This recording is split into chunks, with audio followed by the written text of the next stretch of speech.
Bismillahirrahmanirrahim. Assalamualaikum warahmatullahi wabarakatuh.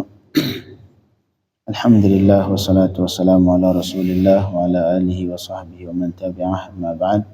Allahumma rabbi shrah li sadri wa yassir li amri wa hlul 'uqdatam min lisani yafqahu qawli. Allahumma rabbi zidna ilman warzuqna fahma. Allahumma 'allimna ma yanfa'una wanfa'na bima 'allamtana bi rahmatika ya arhamar rahimin.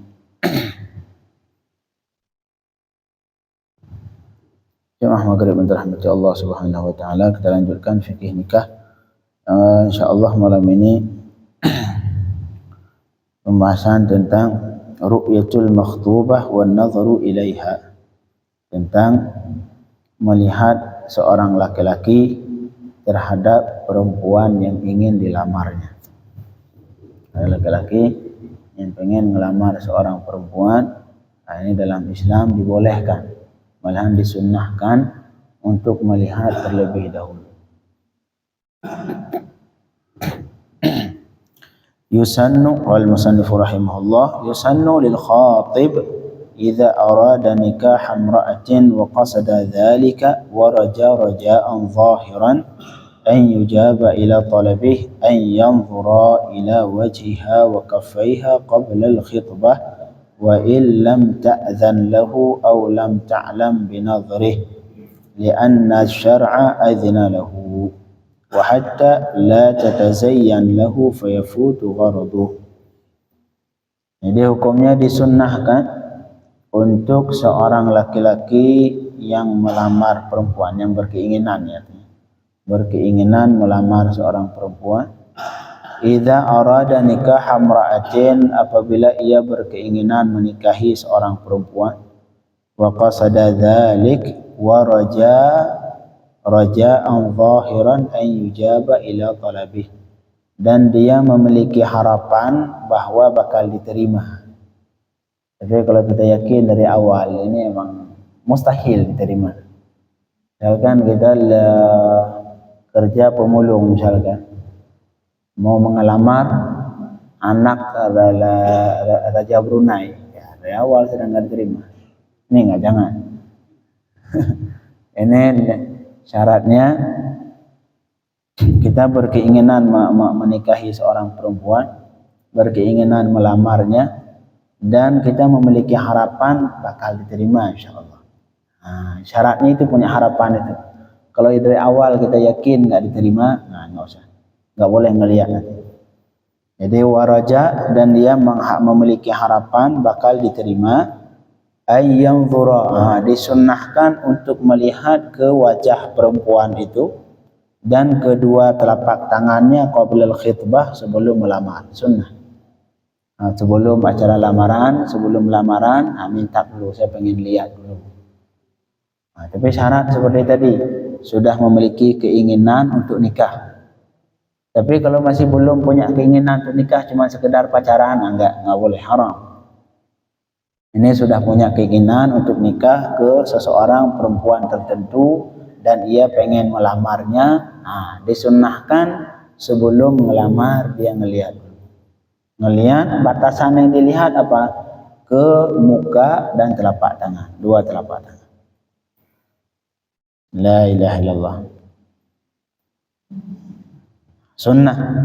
Sunnah untuk melihat ke mukanya dan dua telapak tangan. Tapi ingat, jangan lupa syarat tadi, memiliki harapan, dia punya harapan bakal diterima. Ini syarat juga.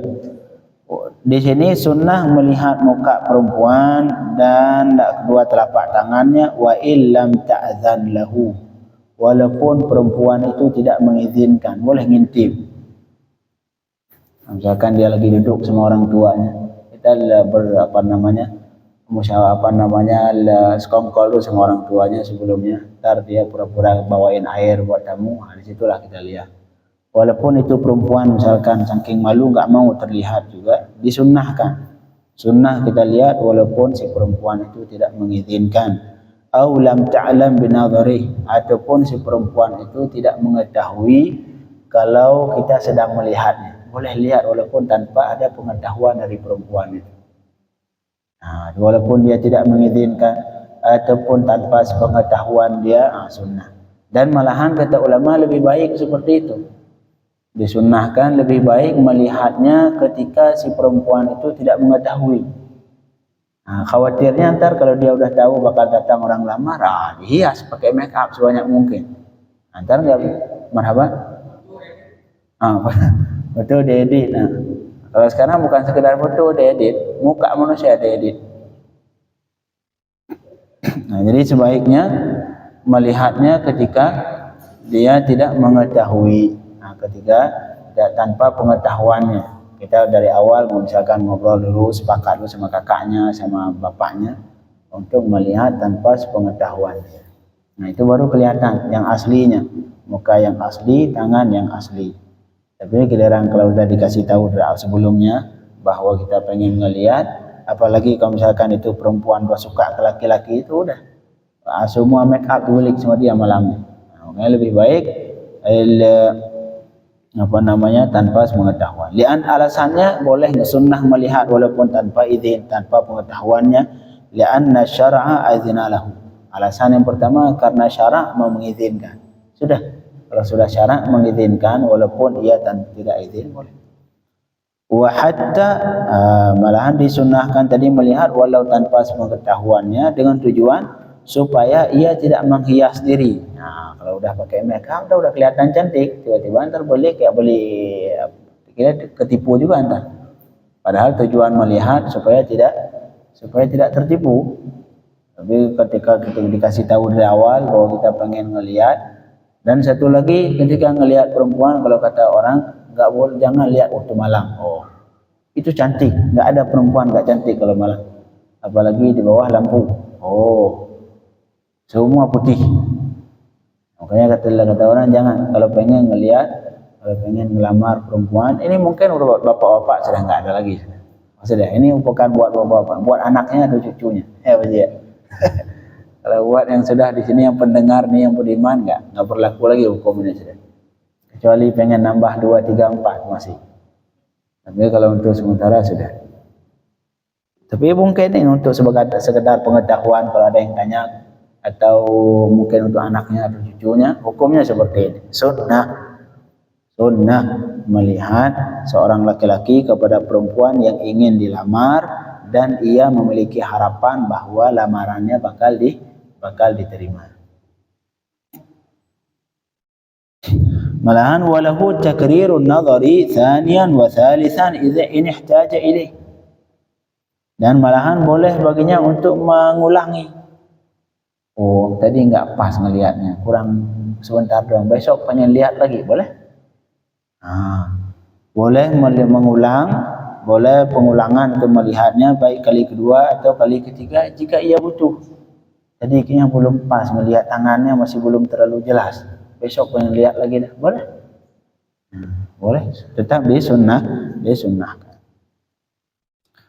Dengan alasan itu tujuannya falayandam ba'da nikah, tujuannya supaya dia mengetahui gimana bentuk mukanya, cocok atau tidak, tangannya. Karena kata ulama, dari muka seseorang bisa melihat kecantikannya, dan dari tangan seseorang bisa mengetahui kelembutan kulitnya.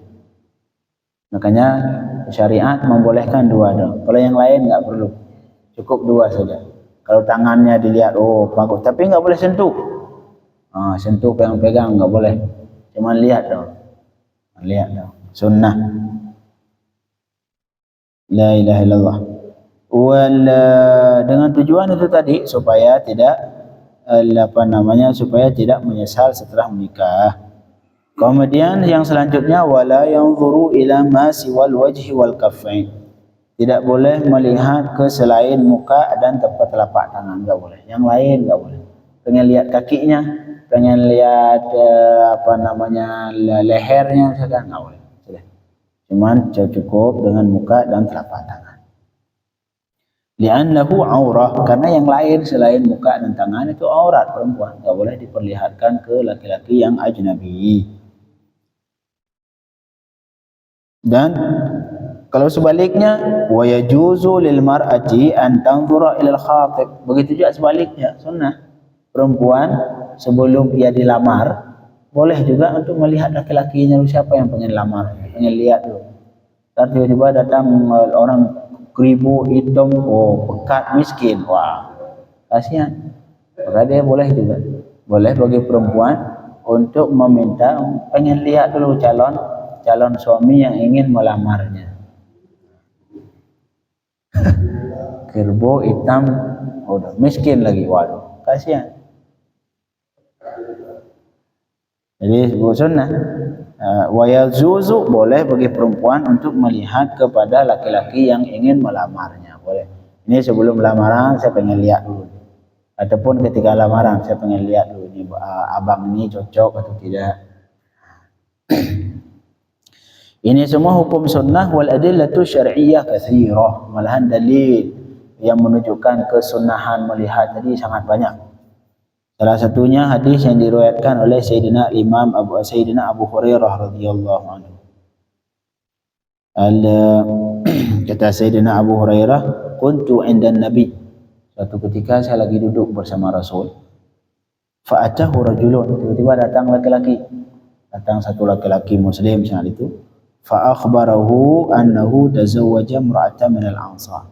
Itu laki-laki yang datang sampaikan ke Rasulullah. Dia ngasih tahu ke Rasulullah bahwa dia pengen menikahi seorang perempuan dari kalangan Ansar.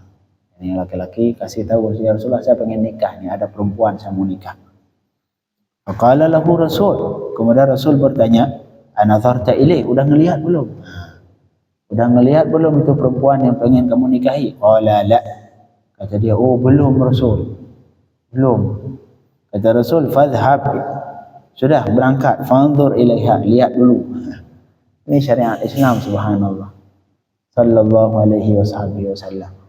Lihat dulu, jangan lamar dulu, jangan nikah dulu. Berangkat ke sana, ke rumahnya, lihat dulu. La ilaha illallah. Nah, ini satu hadisnya. Hadis yang lain, hadis yang diriwayatkan oleh Sahal bin Sa'ad radhiyallahu anhu. Diriwayatkan anna imra'atan ja'a Rasulullah. Suatu ketika ada seorang perempuan mendatangi Rasulullah. Faqalat, dia berkata, ji'tu li ahbalaka nafsi. Oh, ya Rasulullah, saya ini datang kepadamu ingin memberikan diri saya kepadamu. Artinya dia pengen dinikahi sama Rasulullah. Dia ada perempuan dulu, subhanallah, nggak malu dia. Kalau dalam hal beribadat ke Allah subhanahu wa ta'ala, mereka berani menawarkan dirinya ke Rasulullah. Banyak perempuan di Madinah dulu menawarkan dirinya ke Rasul sallallahu alaihi wasallam. Kata Allah subhanahu wa ta'ala dalam Al-Quran di surah Al-Ahzab, wa imra'atan mu'minatan in wahabat nafsaha lin nabi in arada an-nabi an yastankihaha. Ini perempuan, tiba-tiba datang perempuan, datang ke Rasulullah, ya Rasulullah, saya datang ke sini pengen menyerahkan diri saya untukmu. Artinya saya pengen dinikahin sama engkau ya Rasulullah. Apa yang Rasul lakukan saat itu? La ilaha illallah. Fasa'ada nazara ilaiha. Kemudian Rasul memperhatikan, melihat perempuan itu dulu, mukanya sama tangannya. Wa sawwabahu thumma ta'ta'a ra'sahu. Kemudian setelah beliau melihat sempurna, thumma ta'ta'a ra'sahu, kemudian menundukkan pandangan kembali. Sudah cukup. Setelah melihat udah selesai, udah sempurna melihat tangan dan mukanya, Rasul menundukkan kembali pandangannya kepalanya. Itulah Rasul sallallahu alaihi wasallam. Di satu sisi beliau mengajarkan bahwa ketika pengen nikah lihat, tapi ketika sudah cukup maka tundukkan kembali pandangan, jangan lihat lagi. Sallallahu alaihi wasallam. Inilah cara Rasul mengajarkan sahabatnya. Lihat perempuan ketika butuh pengen nikah, silahkan lihat, dan Rasul melakukan. Tapi giliran sudah selesai, tunduk kembali pandangannya. Thumma ta'ta'a ra'sahu, Rasul menundukkan kembali pandangannya setelah sempurna melihat perempuan itu yang pengen dinikahi tadi sama Rasul sallallahu alaihi wasallam.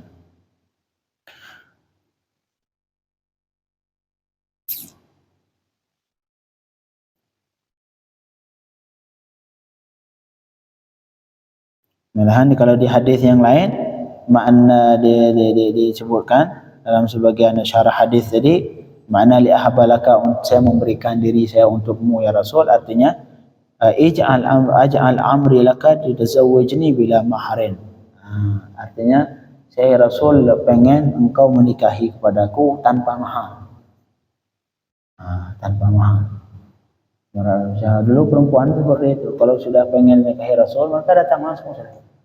Malu orang biar dinikahi sama Rasul sallallahu alaihi wasallam. Datang ke Rasul, ya Rasul, tolong nikahin saya tanpa mahar, nikahin. Sallallahu alaihi wasallam. Tapi yang Rasul lakukan pertama dilihat, selesai dilihat, sudah selesai yang disyariatkan, kemudian beliau menundukkan kembali pandangannya. Artinya beliau melihat sekedar yang dibutuhkan dalam untuk menikah. Lebih itu sudah tidak melihat lagi. La ilaha illallah.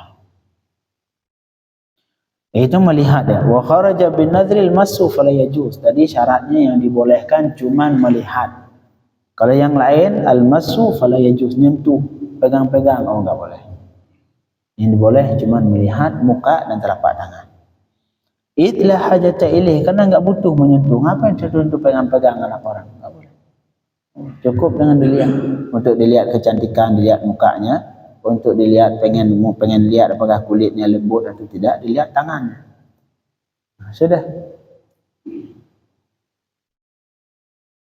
Kemudian wa illam yumkinhu an-nadhar, apabila ia tidak memungkinkan untuk melihat sendiri, mungkin melihat, cari dia di luar kota atau bagaimana, arsala imra'atan tata'ammaluha wa tasifuha lahu, ia boleh mengutus seorang perempuan yang melihat, kemudian nanti si perempuan ini mengasih tahu sifatnya, bentuknya ini perempuan, oh mukanya seperti ini. Nah kan, alasannya li'anna Nabiya sallallahu alaihi wasallam ba'atha Umma Sulaim ila imra'atin, karena Rasul pernah melakukan itu. Beliau mengutus Sayyidatina Ummu Sulaim kepada seorang perempuan yang ingin dinikahi. Utus Sayyidatina Ummu Sulaim. Ummu Sulaim ini bagian dari mahram Rasul, karena beliau ini satu mahram ridha. Ummu Sulaim.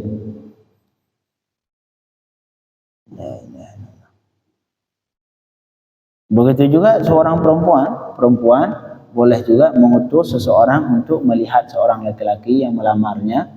Kemudian nanti sepulangnya baru dikasih tahu, oh itu laki-laki yang pengen ngelamarmu, orangnya seperti ini.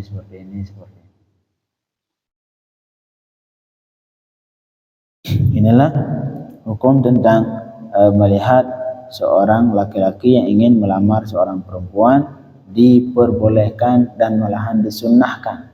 Dengan syarat tadi, sudah berkeinginan pengen nikah. Kalau belum ada keinginan pengen nikah, enggak boleh. Sudah punya keinginan, marhaba, boleh. Kalau pengen lihat foto, tapi enggak bagus foto, diedit. Ya boleh. Kalau untuk ini boleh. Jangankan foto, ngelihat langsung boleh. Boleh. Tapi syarat seperti itu, kalau pengen lihat, yang pertama sudah pengen ngelamar seorang perempuan tertentu, sudah jelas perempuan. Yang kedua, sudah berkeinginan pengen nikah. Yang ketiga, mempunyai harapan bakal diterima. Kalau ya perempuan yang yakin nggak diterima, ya jangan lihat, itu sekedar lihat syahwat, itu bukan pengen nikah. Yakin nggak diterima, mau menikah bagaimana? Jadi syaratnya 3 tadi.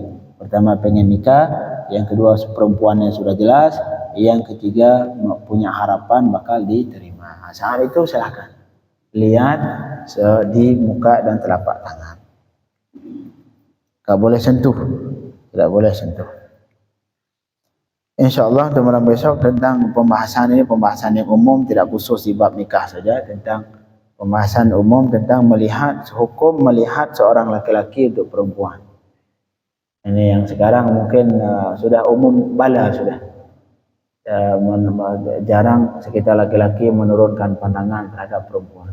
Padahal Allah memesan kepada umat Nabi Muhammad, qul lil mu'minina yaghuddu min absarihim wa yahfazu furujahum. Wahai Muhammad, sampaikan ke umat muslim mukmin,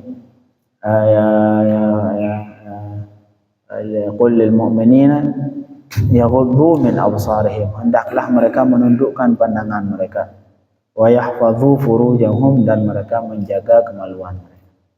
Begitu juga wa qul lil mu'minat, dan sampaikan juga ke mukmin yang perempuan, ke mukminat, yaghudduna min absarihim, mereka menundukkan pandangan mereka, wa yahfazna furujahum, mereka menjaga kemaluan mereka. Tapi sekarang umum bala perempuan buka aurat, kita laki juga semua diperhatikan. Nauzubillah min dzalik. Insyaallah malam besok yang kita bicarakan tentang hukum melihat seorang laki-laki ke perempuan, boleh atau tidak, batas mana yang dibolehkan, apa yang tidak dibolehkan. Ini umum bala sekarang, nauzubillah min dzalik. Walaupun ustaz kan itu dosa kecil ngelihat perempuan, iya. Dosa kecil ketika diremehkan maka bakal berubah menjadi dosa besar. Dosa walaupun sekecil apapun ketika diremehkan, dikhawatirkan murtad, nauzubillah. Jangan meremehkan. Orang melakukan dosa, banyak melakukan dosa, tapi meremehkan dosa, itu bahaya. Apa cuma nggak itu doang? Jangan. Dosa kecil berubah menjadi dosa besar dengan beberapa sebab. Salah satunya meremehkan. Apaan tuh, cuma dosa kecil. Yang kedua, dengan selalu melakukan tanpa merasa bersalah.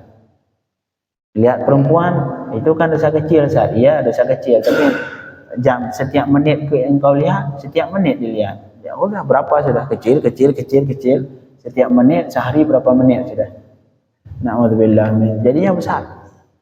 Jadi dosa kecil berubah jadi dosa besar dengan dua sebab. Yang pertama, meremehkan. Apaan, cuman pakai celana pendek doang, Ustaz. Iya, celana pendek mah mungkin dosa kecil, tapi ketika diremehkan, itu lebih besar bahaya dibanding dosa besar. Jangan remehkan dosa, walaupun sekecil apapun. Bahaya meremehkan dosa. Memang kalau misalkan tidak mampu, tidak sanggup menahan diri sehingga harus melakukan, ya sudah, bertaubat ke Allah, ya Allah, ampuni, astagfirullah. Tapi jangan pernah ada perasaan meremehkan. Meremehkan di sini baik meremehkan di mulut, cuma dosa, cuma pakai celana pendek doang. Ataupun dalam hati, udahlah pakai aja dah celana pendek doang, mau ngapain. Itu meremehkan namanya. Ataupun melihat perempuan yang bukan mahram, cuma ngelihat perempuan doang, Ustaz. Iya, memang melihat perempuan doang. Ntar paling dimasukkan neraka Allah, cuma masuk neraka doang, ditambahin doang sama malaikat. Kalau sama-sama meremehkan, ntar malaikat juga meremehkan dosa, meremehkan neraka jahanam buat kita. Nauzubillah min dzalik. Jadi sekali lagi, insyaallah besok pembahasan tentang bagaimana hukum seorang laki-laki melihat seorang perempuan yang lain, dan sebaliknya seorang perempuan melihat laki-laki yang lain. Karena pesan utama dari Allah Subhanahu wa taala dalam surah An-Nur, qul lil mu'minina yaghuddu min absarihim, sampaikan ke orang mukmin untuk merendahkan pandangan mereka, wa yahfadhu furujahum, dan menjaga kemaluan mereka. Di ayat setelahnya, wa qul lil mu'minat, sampaikan ke yang mukminah juga, ke yang perempuan-perempuan yang mukmin, yaghudduna min absarihim, hendak menundukkan pandangan mereka dan menjaga kemaluan mereka. Karena semua maksiat terjadi, terutama maksiat yang menyangkut laki-laki dan perempuan, mulai dari melihat, mulai dari mabda'uha ru'yah, summa basmah, thumma liqa, thumma salam, thumma liqa. Itulah cara syaitan. Awalnya ngelihat, setelah ngelihat senyum, setelah senyum pura-pura ngobrol, setelah ngobrol ketemu, setelah ketemu sudah terjadilah sesuatu yang tidak diridhai Allah Subhanahu wa taala. Jadi sekali lagi, jangan sampai meremehkan dosa ataupun selalu melakukannya tanpa pernah merasa bersalah. Ini lebih bahaya dari dosa besar. Bahaya. Dosa kecil jadi dosa besar dengan sebab meremehkan atau dengan sebab mengulangnya terus-menerus tanpa merasa bersalah. Allahumma faqihna fid din wa 'allimna at-ta'wil wa 'allimna at-ta'wil waftah 'alaina futuhal 'arifin wa waffiqna lil 'amali bima 'allimna bi rahmatika ya arhamar rahimin. Sallallahu ala sayyidina Muhammadin wa alihi wa sahbihi wasallam walhamdulillahi rabbil alamin.